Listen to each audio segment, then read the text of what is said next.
Brașov există, care e consilierul Filip, care e pe registru și pe mreu, știi, cadre special, acum întreabă cât bani vă dăm rău.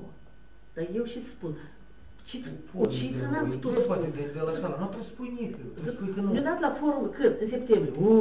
Și el dată de, eu știu și sumă, declară el la Chișinău cu două vădări. El îmi spune.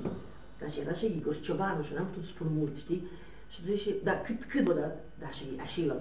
Ne-a dat. Și Ciobanu, știi, în aparat. Ne-a dat. Și ne-a dat la forumul și așa că acum ne-a dat 5.000 și a făcut noi. La forumul ăsta. A schimbat asta cu idei, nu Ciobanu, înțelegeți ori nu? Și el, dacă nu Ciobanu, dar cui trebuie? Apoi, nici trebuie să-mi idei, ca la președinte. El a nu dar știu că era un sectar. Târgul a dus 5.600 de la dânsul, 2.000 de la Jenia și încă 11.000 ei au adus de și după ce eu zacustită luxec de aștept. Eu i-am pus în mașină, voi, cum voi, cu vorbă nu m-ați făcut, cu feț frumos?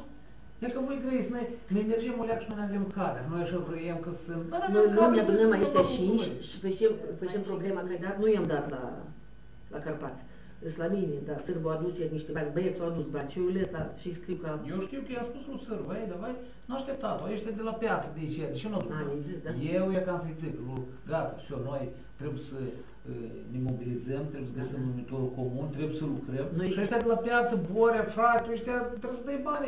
Voi cum credeți eu, președinte Raion, mă duc la adunări, eu să mă duc așa, mă, figura mea? Eu luni am să adunăm aici pe 5. Cât acolo ia, să mă duc. Acolo sunt diferite. Este o foaie la mine. Dar uneori 100 de lei hotărăște o autoritate. E dus într-un sat. Unul vrea o minge, altul vrea o serie. Unul este o familie care mulți copii.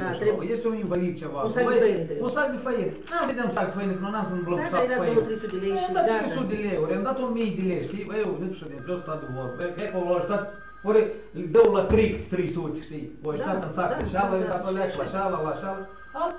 Treabă.